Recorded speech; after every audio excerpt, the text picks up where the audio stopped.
बिकरू कांड में आईपीएस अनंत देव तिवारी को पुलिस की जांच में क्लीन चिट मिल गई है। आईपीएस अनंत देव को विभागीय जांच में क्लीन चिट दे दी गई है। निलंबन के साथ आईपीएस नीलाब्जा चौधरी को जांच सौंपी गई थी और बिकरू कांड से पहले वो कानपुर के कप्तान रह चुके थे। एसआईटी जांच रिपोर्ट के बाद 12 नवंबर 2020 को निलंबित किया गया था, लेकिन अब जो है क्लीन चिट मिल गई है।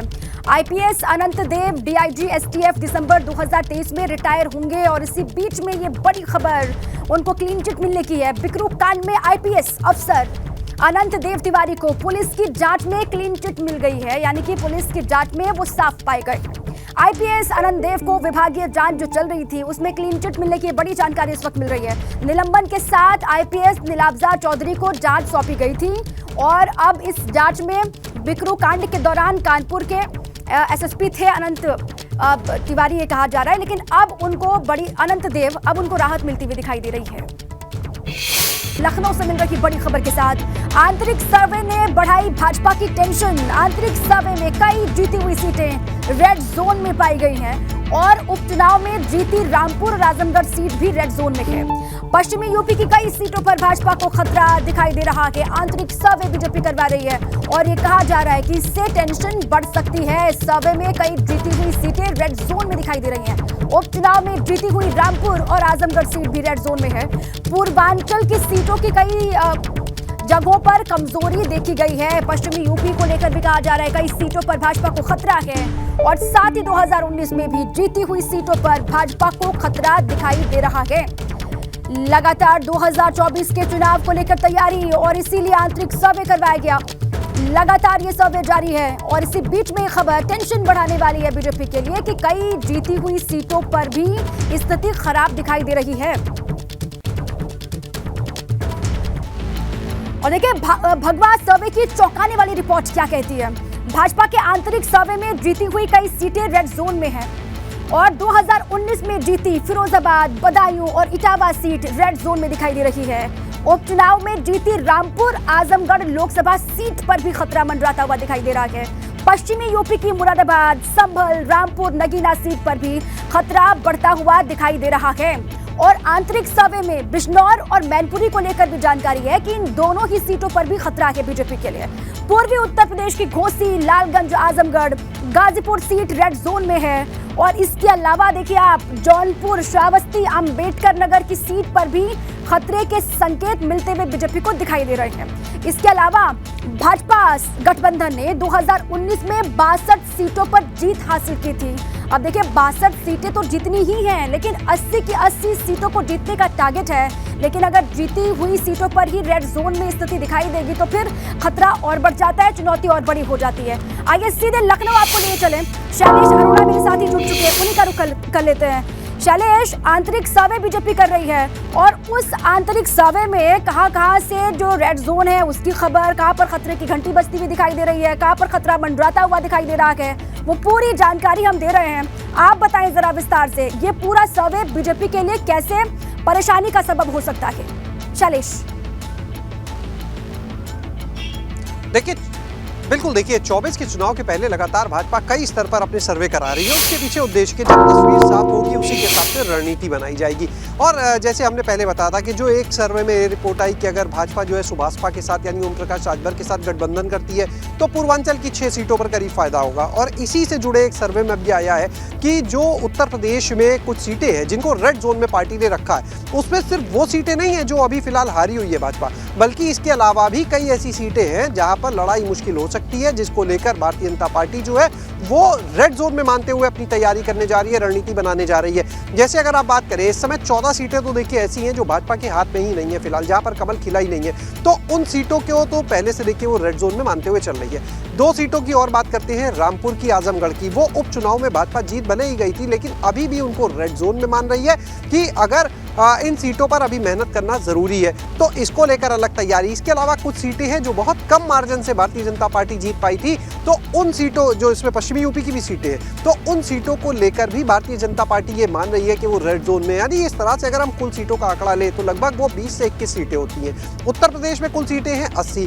तो 80 में से लगभग 20 से 21 सीटें अगर रेड जोन की आती, यानी 25% सीटें हैं जो अभी भी पार्टी के लिए रेड जोन में। और जब मिशन 80 के लक्ष्य को हासिल करने की बात भारतीय जनता पार्टी कर रही है, तो इन सीटों के लिए कड़ी मशक्कत भी करनी पड़ेगी। इन सीटों में भी अगर आप और आगे डिवाइड करते हैं तो देखिए, रायबरेली की सीट जो कांग्रेस का गढ़ कहा जाता है, इसके अलावा मैनपुरी की सीट को आप ले लीजिए। इन सीटों में भी बाइफर्केशन किया गया है कि वो कौन सी सीटें हैं जो 2014 में भाजपा जीती लेकिन 2019 में हार गई। तो कई ऐसी सीटें हैं तो उनको रखा है, लेकिन रायबरेली, मैनपुरी ये वो सीट है जो भाजपा कभी जीत नहीं पाई है, तो इनके लिए अलग स्ट्रैटेजी बनेगी। रेड जोन में ही ये भी आती है, लेकिन जो सीटें 14 में जीते 19 में नहीं जीते, उनके लिए एक अलग स्ट्रैटेजी कि आखिर कहां पर कमी रह गई कि 14 जीत के 19 में लूज कर गए, क्या ऐसे समीकरण वहां पर बदल गए, इनको लेकर मेहनत होगी। उपचुनाव में जैसे रामपुर और आजमगढ़ की सीट को जीता तो उसको लेकर मेहनत होगी कि उपचुनाव तो जीत लिया, उपचुनाव में देखिए तस्वीर एक अलग तरह की होती है, माहौल एक अलग तरह का होता है, वोटर्स की संख्या में परिवर्तन हो सकता है। तो ऐसे में जो सीटें हारी उन पर तो चिंता है ही, उस पर तो काम हो ही रहा है, लेकिन जो सीटें उन्होंने जीती वहां पर भी संकेत बहुत अच्छे नहीं मिल रहे हैं, वहां पर भी परेशानी बढ़ सकती है। अब देखना ये होगा कि बीजेपी अपनी रणनीति में किस तरीके से बदलाव करती है, किस तरीके से मैदान में उतरा जाता है, क्योंकि वक्त बहुत कम बचा हुआ है 2024 के आम चुनाव में। शुक्रिया शैलेश आपका पूरी जानकारी के लिए। और इसी बीच बड़ी खबर आपको बता दें, मुख्तार के शार्प शूटर अंगद राय को इलाहाबाद हाईकोर्ट से बड़ी राहत मिली है। उमेश राय उर्फ गोरा राय को भी इलाहाबाद हाईकोर्ट से बड़ी राहत मिली। इलाहाबाद हाईकोर्ट ने अंगद राय को उमेश राय को दोष मुक्त कर दिया है।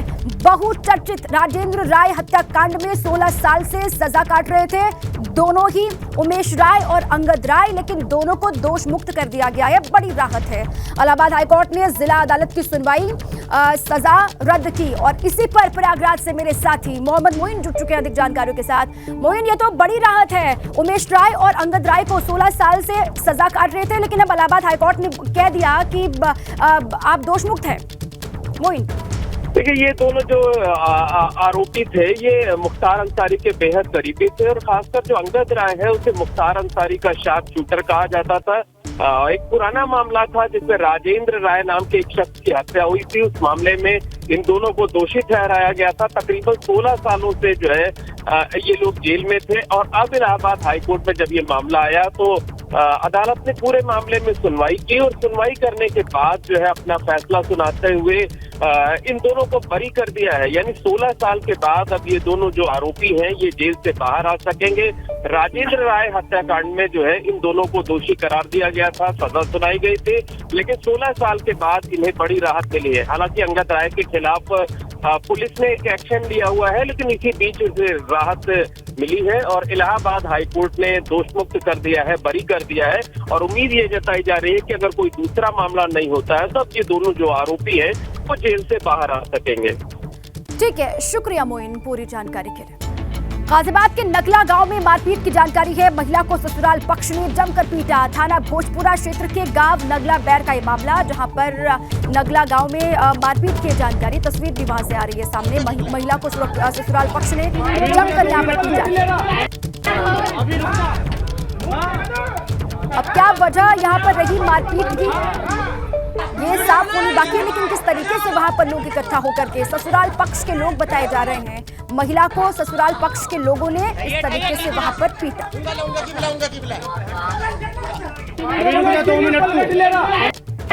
अभी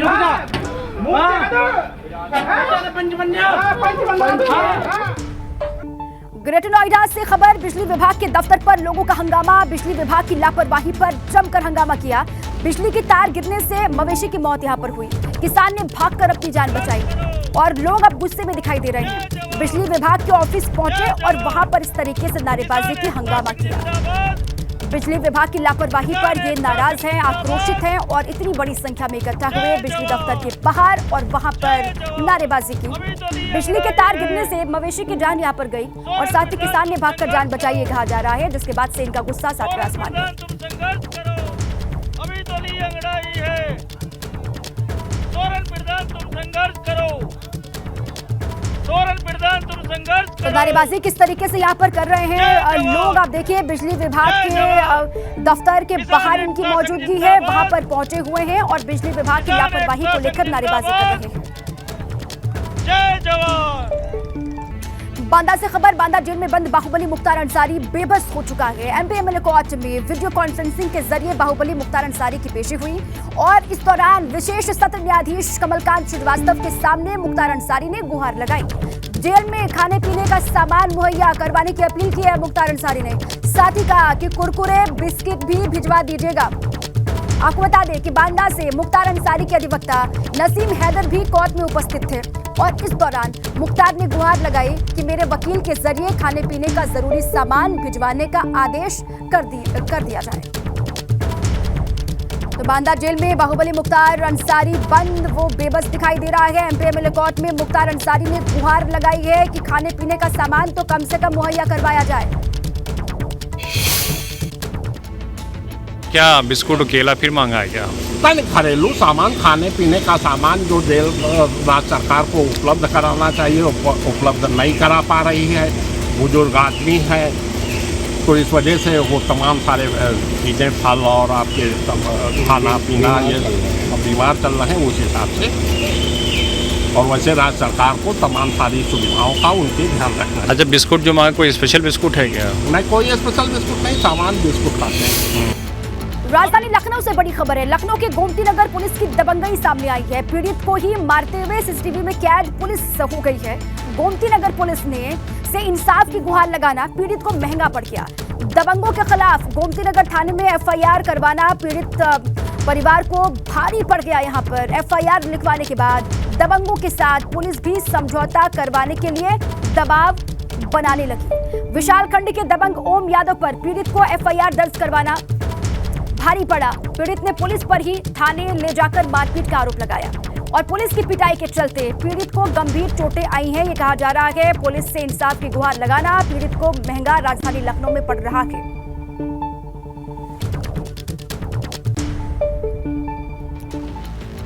बरेली में अतीक के भाई अशरफ के गुर्गों पर फायरिंग का आरोप है। दहशत फैलाने के लिए अशरफ के गुर्गों पर फायरिंग का आरोप लगा। आधा दर्जन हथियारों से अंधाधुंध फायरिंग का आरोप है और फायरिंग करने वाले दबंगों के खिलाफ कई मुकदमे दर्ज है। जानकारी बरेली के परा फरीदपुर इलाके का ये मामला बताया जा रहा है। बरेली से खबर, अतीक के भाई अशरफ के गुर्गों पर फायरिंग का आरोप है। दहशत फैलाने के लिए इलाके में अशरफ के गुर्गों पर फायरिंग करने का आरोप है। ये कहा जा रहा है हथियारों से लैस आधा दर्जन लोग वहां पर आते हैं। ये अशरफ के गुर्गे बताए जा रहे हैं। अंधाधुंध फायरिंग इन्होंने की, ये आरोप है और फायरिंग करने वाले दबंगों के खिलाफ कई मुकदमे पहले से ही दर्ज हैं। ये भी जानकारी सामने आ रही है। बरेली के परा फरीदपुर इलाके का ये मामला जहां पर दहशत फैलाने के लिए इस तरीके से फायरिंग यहां पर की गई। अशरफ के गुर्गे ये बताए जा रहे हैं।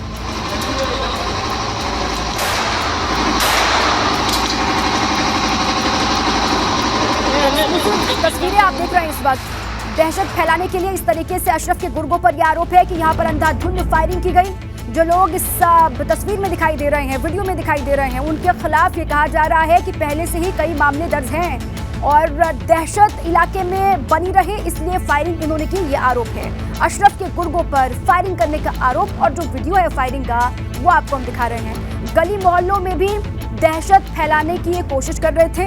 इलाके के ये दबंग हैं जो इस वीडियो में दिखाई दे रहे हैं और पहले से इनके खिलाफ कई मुकदमे दर्ज हैं। ये बात सामने आ रही है। फायरिंग करने वालों पर कई मामले पहले से ही दर्ज हैं। अब आइए आगे बढ़ते हैं। शिवपाल सिंह यादव का भाजपा सरकार पर बड़ा हमला। महिला खिलाड़ियों पर सरकार को फैसला लेना चाहिए, शिवपाल सिंह यादव ने ये बात कही है। भाजपा ने 9 साल में कोई काम नहीं किया, ये भी उन्होंने कहा और साथ ही साथ 2024 में सभी दल मिलकर भाजपा को हराएंगे, शिवपाल सिंह यादव ने ये बात कही है। कांग्रेस से गठबंधन पर हमारा राष्ट्रीय दल फैसला लेगा, शिवपाल सिंह यादव ने ये बात कही। शिवपाल सिंह यादव का भाजपा सरकार पर बड़ा हमला। महिला खिलाड़ियों पर सरकार को फैसला लेना चाहिए, शिवपाल सिंह यादव ने ये बात कही और भाजपा ने 9 साल में कोई भी काम नहीं किया। केंद्र में बीजेपी सरकार के 9 साल पूरे हो चुके हैं और इस पर कटाक्ष किया है।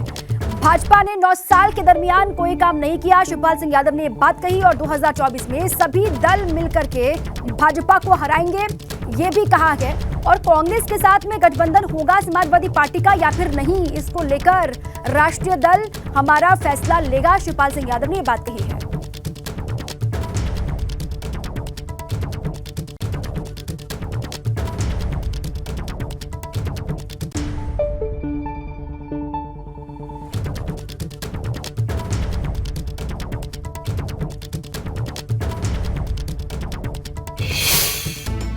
अब आइए आगे बढ़े। यूपी के आयुष मंत्री दयाशंकर दयालु मिश्र की गाड़ी हादसे का शिकार।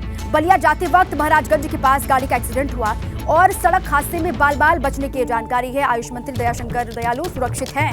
दूसरी गाड़ी से बलिया के लिए रवाना हुए दयाशंकर सिंह, ये कहा जा रहा है। ये बड़ी खबर, यूपी के आयुष मंत्री दयाशंकर दयालु मिश्र की गाड़ी हादसे का शिकार और बलिया जाते वक्त ये कहा जा रहा है ये एक्सीडेंट हुआ, ये हादसा हुआ, बाल बाल वो बचे। सड़क हादसे में वो सुरक्षित हैं। गाड़ी का हाल आप देख लीजिए।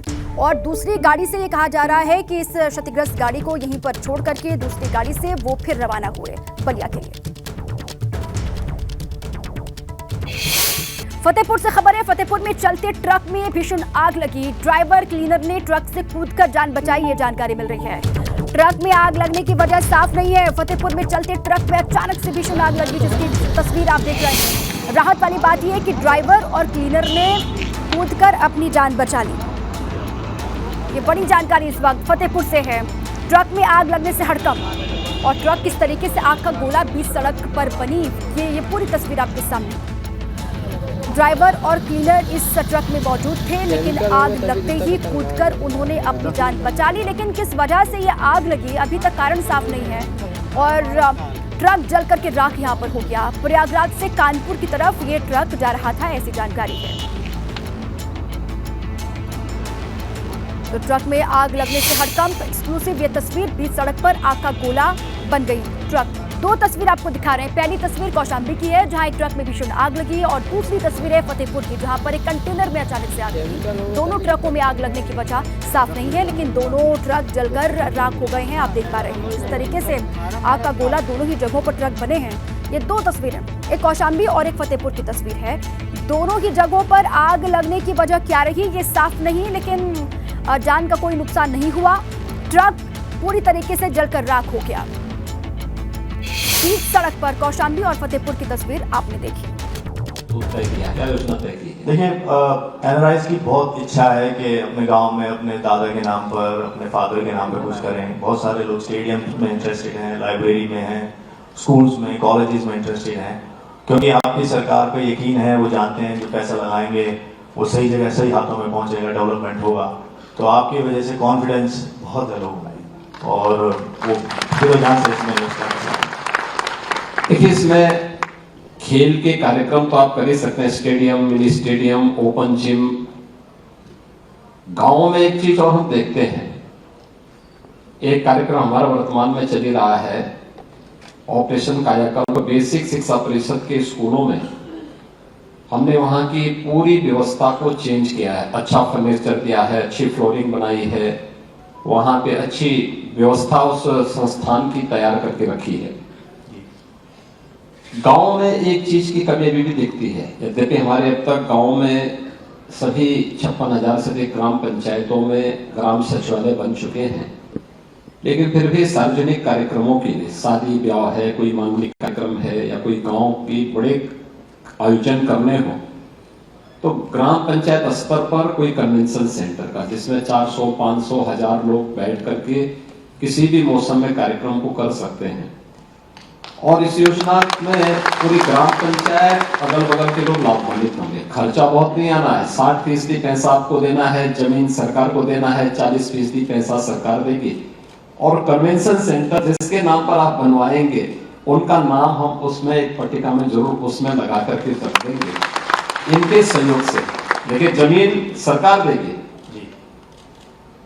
40% पैसा भी सरकार देगी, 60% पैसा आपका लगेगा, लेकिन नाम भी साथ में आ जाएगा, लेकिन गांव के लिए एक धरोहर बन जाएगी।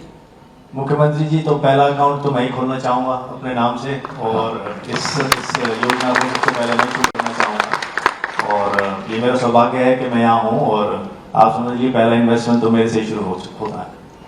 मैं बहुत धन्यवाद देता हूँ आपको कि आपने अपनी मातृभूमि के प्रति और खासतौर पर बुलंदशहर के गाँव में, जी, कैलिफोर्निया, यूएस में रहने के बावजूद भी आप रुचि रख रहे हैं और वहां पर वहां के नागरिकों के कल्याण के लिए योजना के साथ जुड़े हैं। मैं संजीव जी आपको और आपके परिवार के सभी सदस्यों को प्रदेश सरकार की ओर से हृदय से धन्यवाद देता हूँ। बहुत बहुत धन्यवाद।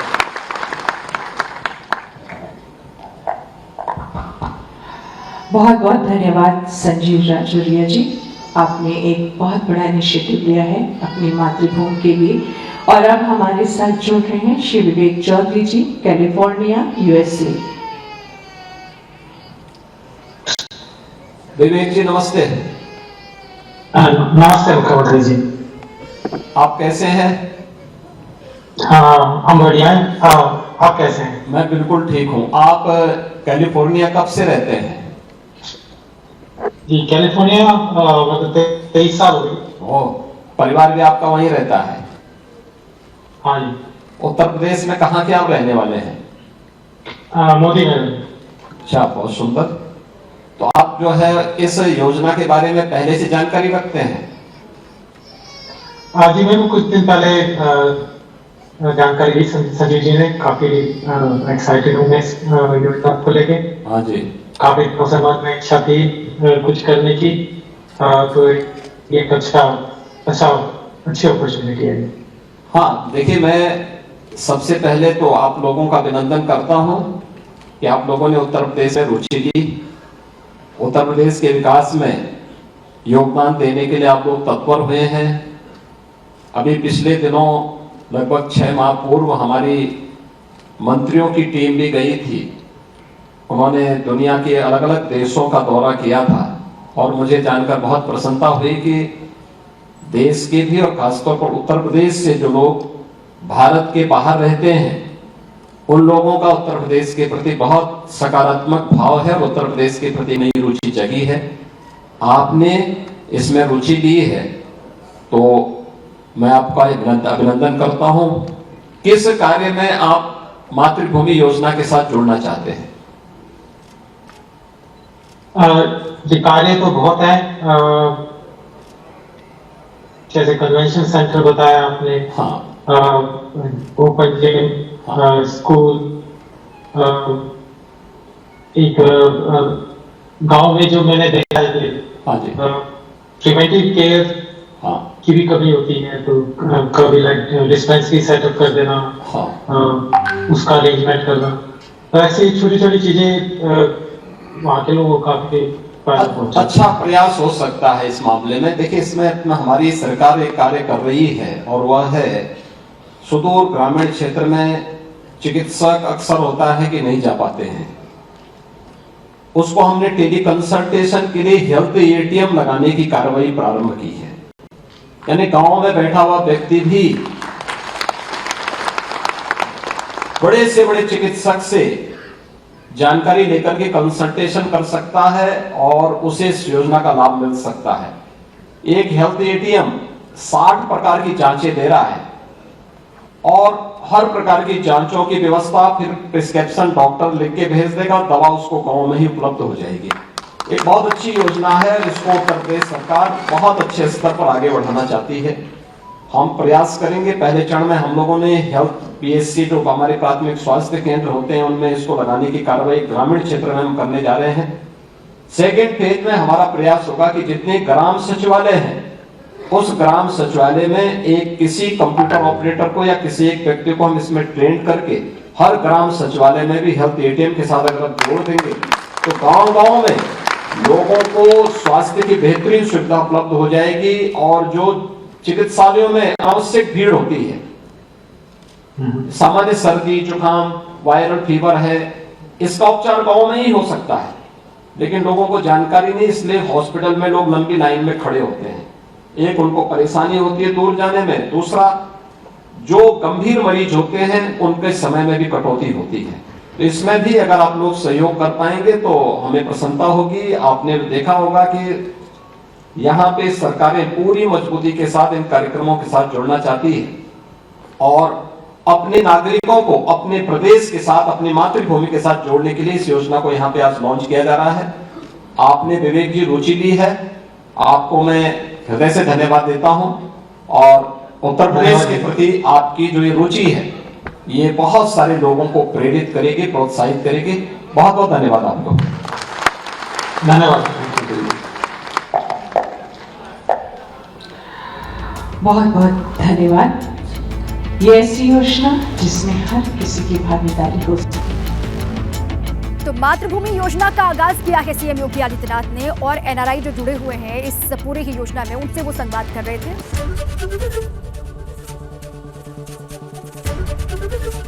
एबीपी गंगा, खबर आपकी, जुबान आपकी।